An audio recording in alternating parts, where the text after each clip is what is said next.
বাংলার জমিনে যারা ল্যাংটা বাবা, গাদা শাহ মাজার, ল্যাংটা শাহ মাজার আর যারা বিড়ি শাহ মাজার তৈরি করেছে, মানুষের ইমানকে ধ্বংস করে যারা বলে নামাজ রোজা লাগবে না মুরিদ হলে পরে, এইসব ল্যাংটা, এসব গাদা শাহ আর এসব বিড়ি শাহ মাজারগুলি ভেঙে তছনছ করে দিয়ে যারা এর চতুর্পাশে ঘোরাফেরা করে তাদেরকে গ্রেপ্তার করে জেলখানায় বন্দী করে এদেরকে সংশোধন করার দরকার আছে না নাই?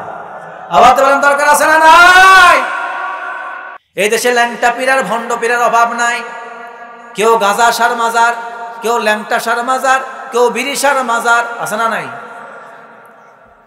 কি কপাল পোড়া মুসলমান কোরআন থেকে হেদায়েত না নিয়ে, ওমান আদাল্লু মিম্মান ইত্তাবা হাওয়াহু বিগাইরি হুদাম মিনাল্লাহ, তারা আল্লাহর হেদায়েত, কোরআন থেকে হেদায়েত না নিয়ে দৌড় দিয়েছে ল্যাংটা শাহ মাজারে, দৌড় দিয়েছে গাজা শাহ মাজারে। গাজা শাহ বুঝছেন তো? গাজা খেতে খেতে মারা গেছে, নাম দিছে গাজা শাহ।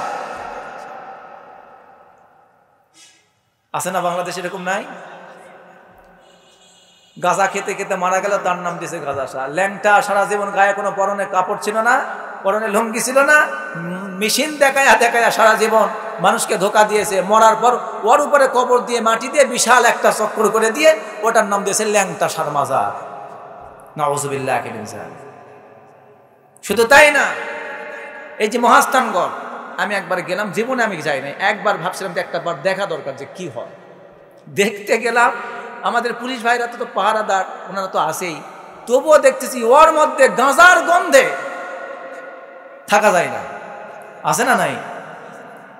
আমরা যদি বলি গাঁজা হারাম, মদ হারাম, নিশা হারাম, ওরা বলে আমরা তো গাঁজা খাই না, আমরা খাই সিদ্ধি। কি খায়? ওই সিদ্ধি খায়। আচ্ছা বলুন তো, একটা বিষের বোতল আপনি এনে ওটার উপরে রেখে দিয়েছেন মধু। এখন বলেন তো, বিষের বোতল নাম লিখছেন মধু, এখন যদি ঢক ঢক করে পান করেন, তাহলে মধু খেলে মধুর একটা গুণ শক্তি হলো আপনার শরীরকে সুস্থ রাখবে, শরীরে হিট আনবে, গরম করবে শরীরকে। এখন বলেন তো, এই বিষ খেলে আপনি গরম হবে নাকি আপনি আস্তে আস্তে ঠান্ডা হয়ে মাটির সাথে সাপের মতো সোজা হয়ে যাবে? আল্লাহ নবী বলেছেন লায়াকুনান নাসু, নবীজি বলেছেন লায়াকুনান্না ফি হাযিহিল উম্মাহ, তিনি বলেছেন আমার উম্মতের মাঝে এমন একটা সময় আসবে তারা নেশা পান করবে, তার নাম দেবে ভিন্ন, তারা জেনা করবে এবং তারা তাদের নায়ক নায়িকা, গায়ক গায়িকা দিয়ে তাদের সমাজের নেতা নেত্রীদেরকে মনোরঞ্জন করবে। এমন সময় যখন মানুষ নেশাকে যখন অন্য নামে ব্যবহার করে এটা পান করবে, আর জেনা ব্যভিচার গান বাদ্য বেড়ে যাবে, আর দেশের নেতা নেত্রীদেরকে গান বাদ্য নায়ক নায়িকার ড্যান্স দিয়ে তাদের মনোরঞ্জন করা হবে। নবীজি বলেছেন তখন তোমরা 3টা গজবের জন্য অপেক্ষা করো। জোরে বলেন কয়টা গজব? 3টা গজবের জন্য অপেক্ষা করো। যালিকা ইযা শারিবুল খুমর আত্তাখাযুল কায়নাত ওয়া দারাবু বিল মাআসিফ, তিনি বলেছেন ইদা খাযাফা, তিনি বলেছেন যখন মানুষেরা নেশা পান করবে, আত্তাখাযুল কায়নাত এবং গায়ক গায়িকা নায়ক নায়িকাকে তারা আদর্শ মডেল হিসেবে গ্রহণ করবে, ওয়া দারাবু বিল মাআসিফ এবং বাদ্যযন্ত্রকে তাদের মনোরঞ্জনের জন্য, কানের তৃপ্তির জন্য গ্রহণ করবে। এই 3টা যখন তারা গ্রহণ করে নেবে তখন তারা 3টা শাস্তির জন্য অপেক্ষা করুক। 1 নম্বর হলো ইয়াখসিফুল্লাহু ফিল আরদ, ইয়াখসিফুল্লাহুল আরদ, রব্বুল আলামিন তখন জমিনকে ভূমিকম্প দিয়ে মাটির সাথে ধসায়া দিবেন, ভূমিকম্প দিয়ে মাটিকে ধসায়া দিবেন, অথবা তিনি আসমানি বালা নাজিল করবেন। ওয়াযালিকা ইযা খাসফুন ওয়া কাসফুন ওয়া মাসখুন, 3টি শাস্তির কথা বললেন। 1 নম্বর বললেন আল্লাহ রাব্বুল আলামিন হয়তোবা জমিনকে ধসিয়ে দিবেন, ভূমিকম্প দিয়ে বিল্ডিং গুলাকে ধসিয়ে দিবেন, পাহাড় পর্বত কিংবা কোনো কিছুকে ধসায় দিয়ে মানুষের জীবনের ক্ষতি করে ফেলবেন। 2 নম্বর যদি এটা না করেন তাহলে আসমানি বালা কিংবা জমিনি বালা কোনো কিছু আসবে, শিলাবৃষ্টি, অনাবৃষ্টি, অতিরৌদ্র, প্রচণ্ড তাপ বেড়ে যাবে, অথবা বৃষ্টি বেড়ে যাবে, যা আপনার প্রয়োজন নাই তার অতিরিক্ত দিয়ে আপনার জানমালের কষ্ট দিয়ে আপনার ক্ষতি করবে। 3 নম্বর হলো আপনি যখন এসব নাচ গান বাদ্যযন্ত্রের সাথে সম্পৃক্ত হয়ে যাবেন, নবীজি বলেছেন তখন রব্বুল আলামিন আপনার চেহারার মধ্যে বিকৃত করে দিবেন। এই চেহারা বিকৃতির ব্যাখ্যায় মুহাদ্দিসিনে কেরাম বলেছেন, চেহারা বিকৃতি মানে তার চেহারাকে বানরের মতো করে দেওয়া হবে, কখনো শুয়োরের মতো করে দেওয়া হবে, কখনো কুকুরের মতো করে দেওয়া হবে। কিংবা যদি তার চেহারার মধ্যে শুয়োরের যদি চিহ্ন না পাওয়া যায়, কুকুরের চিহ্ন না পাওয়া যায়, কুকুরের চিহ্ন যদি না পাওয়া যায়, শুয়োরের চিহ্ন যদি না পাওয়া যায়, কিংবা বানরের কোনো চিহ্ন যদি না পাওয়া যায়, তাহলে দেখতে হবে ওই লোকটার আচরণ বানরের মতো সবসময় তিরিং বিরিং করবে। মেজাজের ভারসাম্য থাকবে না, কাজের ভারসাম্য থাকবে না। ভারসাম্য হারায়া বানর যেমন লাফালাফি করে, আপনি দেখলে বুঝবেন এই লোকটার আচরণের মধ্যে কোনো ভারসাম্য নাই। বানরের যেমন আচরণ ল্যাংটা হয়ে থাকা, কুকুরের যেমন আচরণ ল্যাংটা হয়ে থাকা, কাড়াকাড়ি করা, কামড়াকামড়ি করা, এইসব লোকগুলার মধ্যে এই স্বভাব দেখতে পাবেন। এরা মানুষ নামের কুকুর, মানুষ নামের শুয়োর, মানুষ নামের বানর। এই জন্য আজকে আমাদের জমিনে, এই বাংলার জমিন, শাহজালালের জমিন, শাহ মাকদুমের জমিন, খান জাহানের জমিন, শরীয়তুল্লাহর জমিন, তিতুমিরের জমিন, আল্লাহর 360 আউলিয়ার জমিনে এই বাংলার জমিন। এই বাংলার জমিনে কনসার্টের নাম করে, বাংলার জমিনে সিনেমার নাম করে, বাংলার জমিনে যাত্রাপালার নাম করে, বাংলার জমিনে হাউজির নাম করে, বাংলার জমিনে লটারির নাম করে মুসলমানদের ঈমান কেড়ে নেওয়ার জন্য যারা ষড়যন্ত্র করে, তারা আর যাই হোক মুসলমান হতে পারে না, তারা শয়তানের বন্ধু হতে পারে। জোরে কোন ঠিক কিনা? এসব শয়তানের সাথে আমাদের কোনো সম্পর্ক। আল্লাহ বললেন কোরআনের মধ্যে এই ধরনের কোনো গোপন কথা নাই, যা দিয়েছি সব স্পষ্ট দিয়েছি। ইয়া আইয়ুহাল্লাযীনা আমানু ইন্নামাল খামরু ওয়াল মাইসিরু ওয়াল আনসাব ওয়াল আসলাম রিজসুম মিন আমালিশ শাইতান ফাজতানিবুহু লাআল্লাকুম তুফলিহুন। আল্লাহ রাব্বুল আলামিন মুমিনদেরকে ডাক দিয়ে বলেন, ও মুমিনেরা শোনো, তোমাদের জন্য আমি নেশাকে হারাম করে দিয়েছি। ইন্নামাল খামর, মদ হারাম, ওয়াল মাইসির, লটারি হারাম, জুয়া হারাম, ওয়াল আনসাব ওয়াল আজলাম, বেদিমূল হারাম করে দিয়েছি, মূর্তি নির্মাণ হারাম করে দিয়েছি। আরে মূর্তি নির্মাণ করা তো পরের কথা, বেদিমূল নির্মাণ করা পর্যন্ত হারাম করে দিয়েছি। কিন্তু আজকে ইব্রাহিমের সন্তান আজকে নিজেরাই মূর্তি বানায় ঈমান হারায়া ফেলতেছে। যখন ঠিক কিনা? আল্লামা ইকবাল সুন্দর করে বলেছেন, বতশকন উঠো গয়ে বাকি জো রহে বতগর হে, बतशकन उठ गए बाकी जो रहे बतगर है, था इब्राहिम पे दर और पीसर आसर है। चिৎকার দেবেন আল্লাহু আকবার। ডক্টর আল্লামা ইকবাল রহমাতুল্লাহি আলাইহি সুন্দর করে বলছেন, তিনি বলছেন এক সময়ের মূর্তি ভাঙার দল দুনিয়া থেকে বিদায় হয়ে চলে গেছে। এখন যারা আছে মুসলমানের সন্তান, ইব্রাহিমের সন্তান, তারা নিজেরাই মূর্তি বানায়। বর্তমানে ইব্রাহিমের সন্তানেরা শুধু মূর্তি বানায় না, ইব্রাহিমের পিতা আজর সেজে মূর্তির কারিগর হয়ে বসে আছে।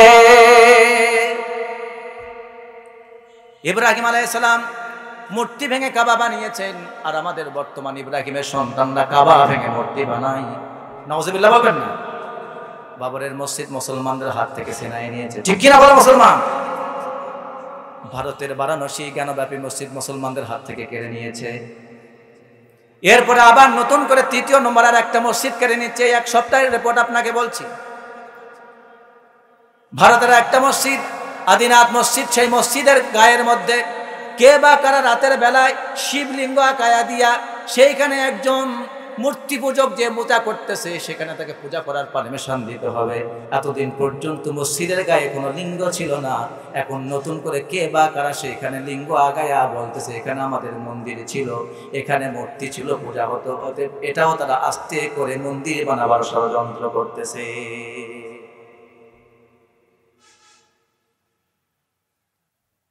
বাবরি মসজিদ যখন প্রথম বিভক্ত হলো, কেন কে বা কারা বাবরি মসজিদের মধ্যে একটা মূর্তি রেখে আসছিল, তাই না? এরপরে মামলা চলতে চলতে কত বছর গেল। এরপরে জ্ঞানব্যাপী মসজিদ 31 বছর মামলা চলল। গত 2 সপ্তাহ আগে সেই জ্ঞানব্যাপী মসজিদের গেট উন্মুক্ত করে দেওয়া হয়েছে। 31 বছর মামলার পর তাদের মামলা ছিল এই জ্ঞানব্যাপী মসজিদের নিচের তলায় একটা শিবলিঙ্গ আছে, এই শিবলিঙ্গ যেহেতু আছে তারা আমরা পূজা করি, এই শিবলিঙ্গের পূজার জন্য তারা মামলা করেছে। 31 বছর ধরে মামলা চলেছে। গত 2 সপ্তাহ আগে সেই জ্ঞানব্যাপী মসজিদকে আবার মসজিদের জন্য উন্মুক্ত করা হয়নি, খুলে দেওয়া হয়েছে পূজার জন্য। আবার একটা মসজিদকে নতুন করে পশ্চিমবঙ্গের আরেকটা মসজিদকে নতুন করে তারা ষড়যন্ত্র করে মন্দির বানাবার ষড়যন্ত্র করছে। চিৎকার দিয়ে বলেন নাউযুবিল্লাহ।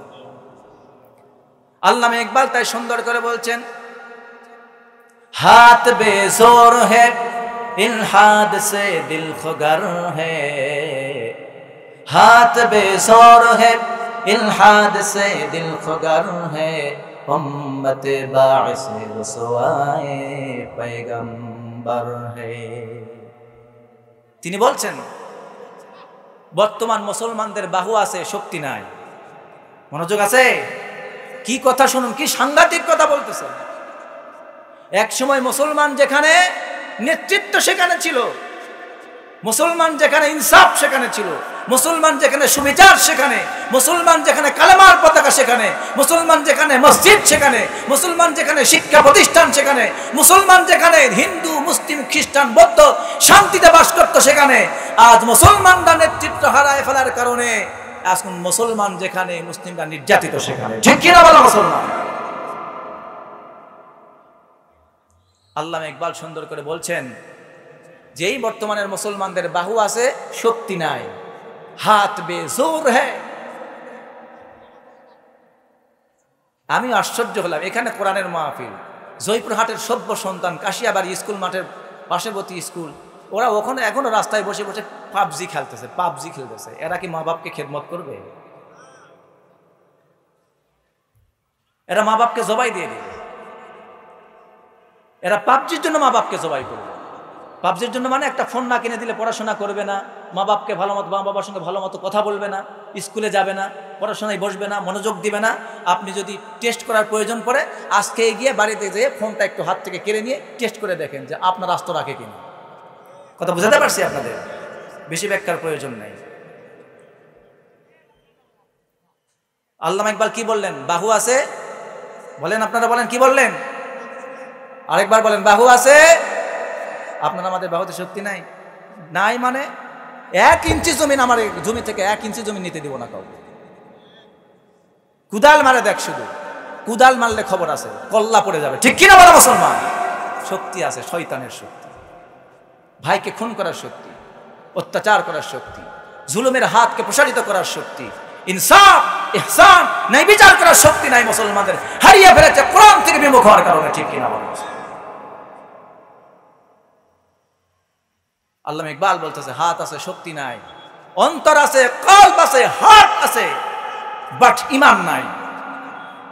ঈমান নাই বলছে এই মুসলমানদের অন্তর আছে কিন্তু ঈমান নাই। আর কি তিনি বলছেন, যদি মুসলমানদের নবী বর্তমানে বেঁচে থাকতো এই উম্মতদেরকে দেখে তিনি লজ্জা পেতেন যে এরা আমার উম্মত। ঠিক কিনা বলেন?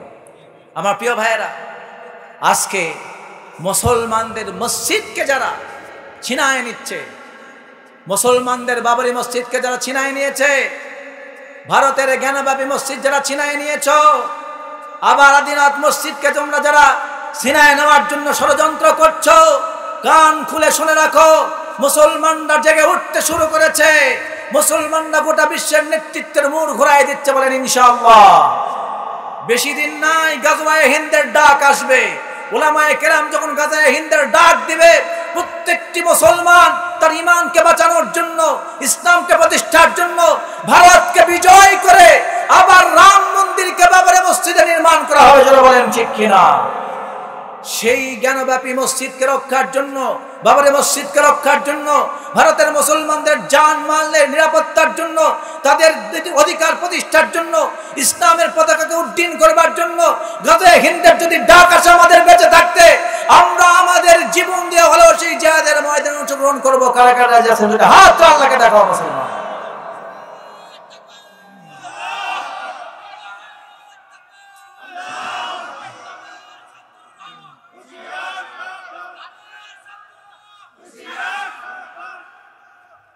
আলহামদুলিল্লাহ বলেন। আমার প্রিয় ভাইয়েরা, আমাদের দেশে এভাবে ঈমানকে নষ্ট করে দেওয়া হচ্ছে যে আয়াত থেকে এখানে আসলাম, ইয়া আইয়ুহাল্লাযীনা আমানু ইন্নামাল খামরু ওয়াল মাইসির।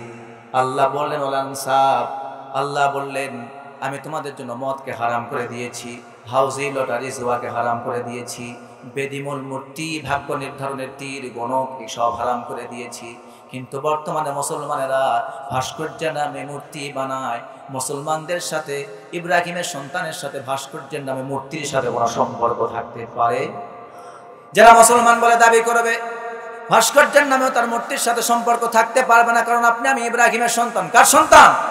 আমাদের জাতির পিতার নাম কি? মিল্লাতা আবিকুম ইব্রাহিম হুয়া সাম্মাকুমুল মুসলিমিন। আল্লাহ বলেছেন আমি ইব্রাহিমকে জাতির পিতা বানিয়ে দিয়েছি, তাকে সম্মানিত করেছি, আর তিনি তোমাদের নাম দিয়েছেন মুসলমান। এখন যারা ইব্রাহিমের সন্তান বলে দাবি করবে, তারা কখনো 21শে ফেব্রুয়ারিতে শহীদ মিনারেও পর্যন্ত ফুল দিতে পারবে না। যদি তারা ইব্রাহিমের সন্তান বলে দাবি করে, কবরের মধ্যে ফুল দিতে পারবে না। যদি তারা ইব্রাহিমের সন্তান বলে দাবি করে, নীরবতা পালন করতে পারবে না। যদি তারা ইব্রাহিমের সন্তান বলে দাবি করে, ভাস্কর্য না মূর্তির সাথে ইব্রাহিমের সন্তানের কোনো সম্পর্ক রাখতে পারবে না।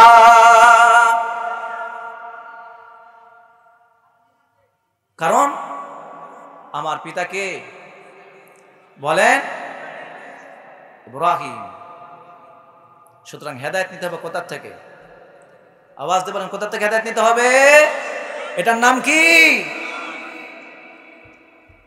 আমার ভাইয়েরা বলুন তো, বর্তমানে সুদ আছে না নাই?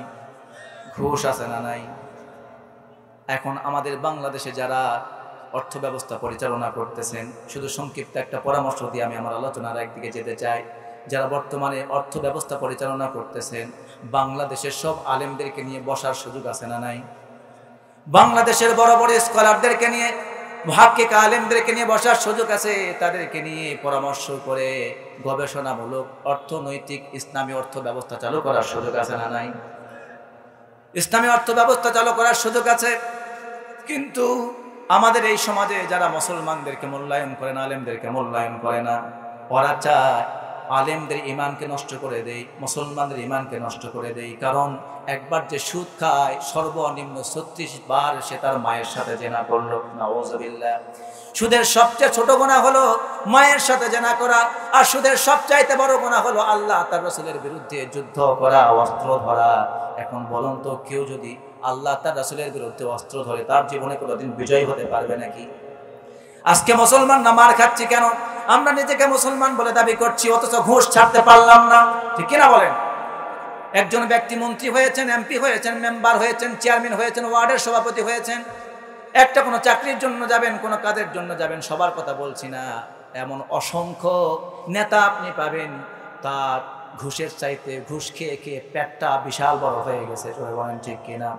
এত বিশাল বড় পেট, রাস্তার বালিও তার পেটের মধ্যে, রাস্তার ইট তার পেটের মধ্যে, ব্রিজের রড তার পেটের মধ্যে, আবার তার পেটের মধ্যে ঘুষের টাকা, সুদের টাকা দিয়ে ভর্তি। জোরে বলেন ঠিক কিনা? এটা খাইতেই হবে, না খাইলে তার শরীর বাড়বে না। কারণ এর মধ্যে ভিটামিন আছে। কি আছে? ঘুষের মধ্যে কি আছে? ভিটামিন আছে। তাড়াতাড়ি টাকা বাড়ে। তাড়াতাড়ি কি বাড়ে? টাকা বাড়ে। দুধের সাথে পানি মিশালে নাকি দুধের দাম, যে বলে যে সুদের টাকা আর দুধের টাকা নাকি ঘোড়ার আগে দৌড়ায়। তো জিজ্ঞেস করছে দাদাকে, দাদা কিভাবে ঘোড়ার আগে দৌড়ায়? তো বলতেছে দুধের সাথে যদি পানি মেশাও তো 1 কেজি দুধ 2 কেজি হলো, ডবল লাভ। ঠিক কিনা? তো এটা হলো ঘোড়ার আগে দৌড়ায়। এই জন্য একজন কবি সুন্দর করে বলছেন, ঘুষেই আছে ভিটামিন, ঘুষেই আছে বল, তাই তো সাহেব বাবু ঘুষেই অটল। ঘুষেই আছে ভিটামিন, ঘুষেই আছে বল, তাই তো সাহেব বাবু ঘুষেই অটল। ঘুষ খেয়ে হুঁশ নেই কারো, যত দেবে চাইবে সে আরো। ঘুষ খেয়ে হুঁশ নেই কারো, যত দেবে চাইবে সে আরো। ঘুষ খেয়ে খেয়ে কারো বিবেক বিকল। ঘুষেই আছে ভিটামিন, ঘুষেই আছে বল, তাই তো সাহেব বাবু ঘুষেই অটল। ঠিক কিনা? ঘুষের টাকায় বাড়ি গাড়ি, লক্ষ টাকার গয়না শাড়ি। ঘুষের টাকায় জমিদারি, ঘুষের টাকায় বাড়ি গাড়ি। আছে না নাই? ঘুষের টাকায় বাড়ি গাড়ি, ঘুষের টাকায় গয়না শাড়ি। ঘুষের টাকায় সুন্দর নারী, সুদের টাকায়, ঘুষের টাকায় বাড়ি গাড়ি। ঘুষ খেয়ে হুঁশ নেই কারো, যত দেবে চাইবে সে আরো। ঘুষ খেয়ে হুঁশ নেই কারো, যত দেবে চাইবে সে আরো, ঘুষ খেয়ে খেয়ে কারো বিবেক বিকল, ঘুষে আছে ভিটামিন ঘুষে আছে বল, তাই তো সাহেব বাবু ঘুষেই অটল। চিৎকার দিয়ে বলেন নাউজুবিল্লাহ। এরা খায় কেন? কি বলেন? ভিটামিন না থাকলে খায়? ঘুষ খেয়ে খেয়ে আমাদের যুব সমাজের মেধাকে ধ্বংস করে দেওয়া হচ্ছে, ঠিক কিনা বলেন? আবার ঘুষের টাকা, বাংলার টাকা জমা করে বিদেশে পাড়ি জমাচ্ছে। এরা কোনোদিন দেশপ্রেমিক হতে পারে না, এরা হলো দেশের শত্রু, জনগণ, ঠিক কিনা? এই জন্য সুদ, ঘুষ এগুলি বন্ধ করতে হবে। ভাগ্য গণনাকারী গণক এগুলিকে বাংলার জমিন থেকে সাফ করে ফেলতে হবে, জনগণ, ঠিক কিনা? আর বাংলার জমিনে যারা ল্যাংটা বাবা, গাদা শাহ মাজার, ল্যাংটা শাহ মাজার আর যারা বিরিশার মাজার তৈরি করেছে, মানুষের ইমানকে ধ্বংস করে যারা বলে নামাজ রোজা লাগবে না মুরিদ হলে পরে, এইসব ল্যাংটা, এসব গাদা শাহ আর এসব বিরিশার মাজারগুলি ভেঙে তছনছ করে দিয়ে যারা এর চতুর্পাশে ঘোরাফেরা করে তাদেরকে গ্রেপ্তার করে জেলখানায় বন্দী করে এদেরকে সংশোধন করার দরকার আছে না নাই? আবার তো বলেন দরকার আছে না নাই? আর একটা ভাবে আমাদের ইমানকে ধ্বংস করছে। আমাদের সমাজে দেখবেন মা বাপ আছে, মা বাবার খেদমত করে না, আছে না নাই? মা বাপ আছে, মা বাবাকে খেদমত করে না, মা বাবাকে মাসেও একটা আঙ্গুর কিনে দিতে পারে না, বেদনা কিনে দিতে পারে না, মা বাবার জন্য একটা শাড়ি লুঙ্গি কিনতে পারে না। কিন্তু ওই বেচারা দুর্ভাগা কপাল পড়া সন্তান সারা বছরের টাকা কাজ করে কর্ম করে জড়ো করে করে বছরের শেষ দিন চলে যায় তার বাবার দরবারে হাদিয়া নিয়া, আছে না নাই? এই বাবার দরবারে যায় আর বাবা বলে আমার কাছে মুরিদ হলে নামাজ রোজা লাগবে না, আছে না নাই? দিলের ভেতর জ্বললে বাতি, সেই বাতি আর নেভে না, খাজা বাবার মুরিদ হইলে নামাজ রোজা লাগে না, টুনটুনা টুনটুন, আছে না নাই? গানও বাজায় আবার বলে নামাজ রোজা লাগবে না। আবার আরেকজন গান গায়, আগে করো রে মন আখেরের কাজ, ধ্যান যোগে হয় দিলের নামাজ, ও তোর পাঞ্জে গানা নামাজ পড়া লাগবে না, সরার মৌলানা চোখ থাকিতে কেমনে হলি কানা। তাহলে আগে করো রে মন আখেরের কাজ, ধ্যান যোগের হয় দিলের নামাজ, তোর পাঞ্জে গানা মানে 5 ওয়াক্ত নামাজ পড়া লাগবে না। বলবো মুসলমান না বেঈমান? বলেন মুসলমান না বেঈমান? এরা হলো বাংলাদেশের বড় বড় মন্ত্রী হয়ে মানে বড় বড় পদ নিয়ে বসে আছে, নাউজুবিল্লাহ বলেন। আকাম কুকাম নামাজ রোজা একসাথে বান্ধিয়া বোঝা, জাহান্নামে দিয়াছো রওয়ানা, সরার মৌলানা সময় থাকতে দিলটা কেমনে করলি কানা। তার মানে এদের উদ্দেশ্য কি?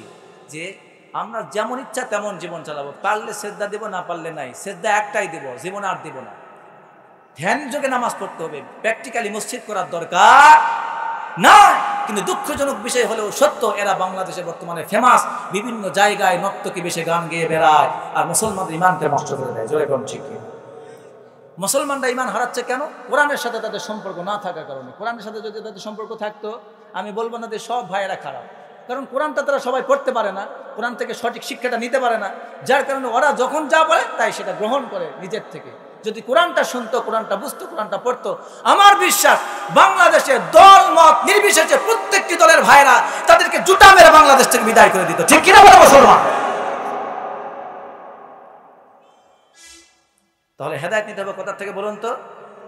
কোথা থেকে হেদায়েত নিব? কোরআন থেকে। আল্লাহ রাব্বুল আলামিন এই কোরআন নাজিল করেছেন হেদায়েতের জন্য।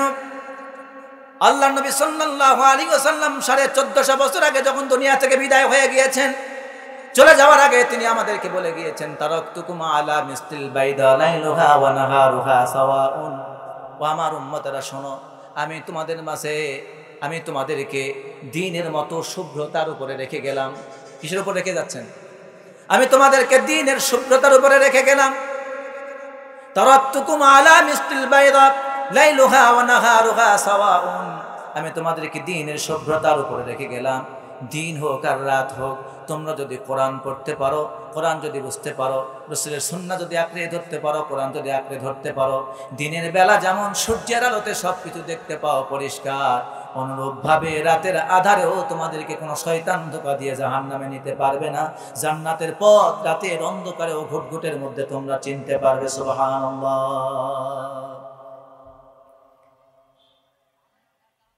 কোরআন হলো জীবনের দর্পণ, জীবনের আয়না। আপনি যখন আয়নার সামনে দাঁড়ান, একটাবার মনোযোগ দিয়ে একটু শুনুন তো এবং জবাবটা দেন তো। আপনি যখন আয়নার সামনে দাঁড়ান, আয়নার সামনে দাঁড়ানোর পর আপনার গালের মধ্যে কোথায় তিল আছে, কোথায় কাটার চিহ্ন আছে, কাপড়ের মধ্যে কোথায় ময়লা আছে, আপনার সমস্ত জিনিসগুলি কোথায় ত্রুটি বিচ্যুতি আছে, আয়নার মধ্যে দেখা যায় কি যায় না? আওয়াজে বলেন, দেখা যায় কি যায় না? আয়নার মধ্যে দেখা যায়। তার কারণ হলো আপনি যখন আয়নার সামনে দাঁড়ান, আপনার প্রতিচ্ছবি ওখান থেকে প্রতিবিম্ব আকার আপনি সব দেখতে পান। সেখানে আপনি দেখতে পান আপনার চেহারাটা আরেক দিক থেকে, সব কিছু আপনি দেখতে পান জীবনের। আপনার চেহারার কোথায় কালো চিহ্ন আছে, কোথায় ফাটার চিহ্ন আছে, জামার কোথায় ময়লা আছে, বোতামটা বুকের খোলা আছে না বন্ধ করা আছে, আপনি সব যেমন দেখতে পান।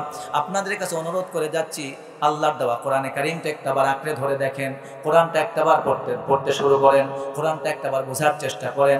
আপনার জীবনের বাঁকে বাঁকে, রন্দে রন্দে, বাঁকে বাঁকে, মোড়ে মোড়ে কোথায় জীবনের ভুল আছে, কোথায় আপনার সমস্যা আছে, কোরআন আয়নার মতো করে স্পষ্ট করে আপনার চোখের সামনে আঙ্গুল দিয়ে দেখায় দিবে, বান্দা আমি কোরআনকে তেলাওয়াত করছি, স্যার জেনে নে এই কোরআন পড়ার কারণে তোর জীবনের এই জায়গাগুলি এই সমস্যা আছে, এক্ষুনি সঙ্গে সঙ্গে সমস্যাগুলি দূর করে নে আর তওবা করে যা।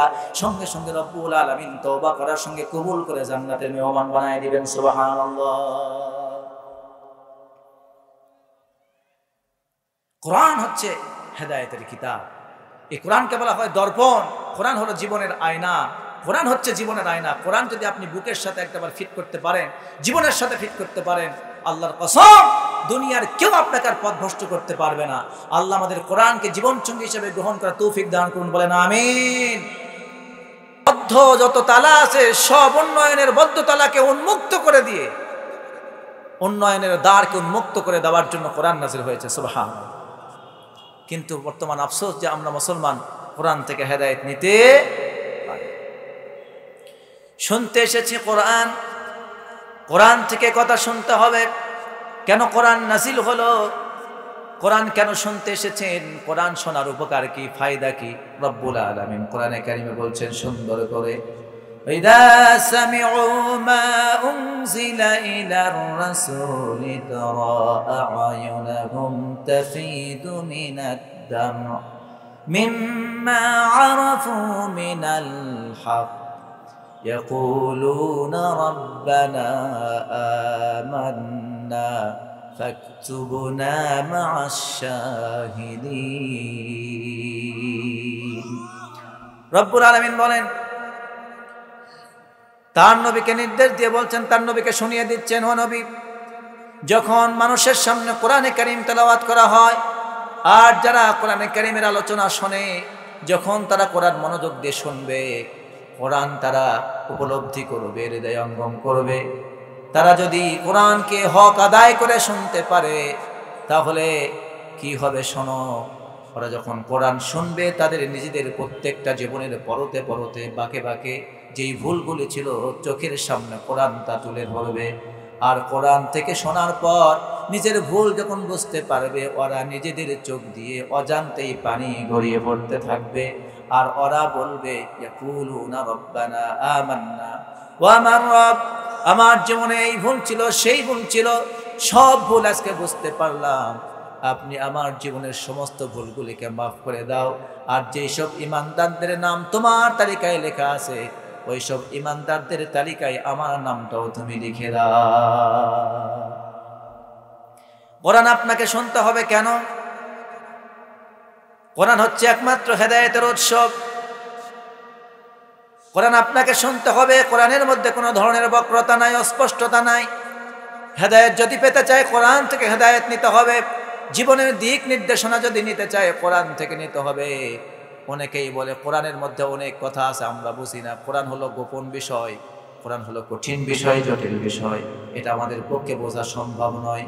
রব্বুল আলামিন বলছেন, মানুষের ব্যক্তি জীবন থেকে শুরু করে রাষ্ট্রীয় জীবন পর্যন্ত, মানুষের জীবনের সূচনা লগ্ন থেকে কিয়ামত পর্যন্ত, জীবনের শুরু থেকে মৃত্যু পর্যন্ত পৃথিবীর জন্ম থেকে শুরু করে কিয়ামত পর্যন্ত যা দরকার সব আমি রব্বুল আলামিন কোরআনে কারিমে বলে দিয়েছি। সুবহানাল্লাহ। কোরআনের ভেতরে জটিল বলে কোনো বিষয় নাই। আল্লাহ রাব্বুল আলামিন কথাটা বারবার রিপিট করেছেন, 3 বার বলেছেন, ওয়ালাকাদ ইয়াসসারনাল কুরআনা লিযিকরি ফাহাল মিন মুদ্দাক্কির। আল্লাহ বলছেন কোরআনকে সহজ করে দিয়েছি, কেউ কি আসো কোরআন থেকে উপদেশ নেবার। কিন্তু বড় আফসোস যে মুসলমানরা নিজেকে মুসলমান বলে দাবি করে, সেই মুসলমানরা কোরআনটাই আজ পর্যন্ত পড়তে জানে না। আছে না নাই? কোরআনটা তারা পড়তে জানে না।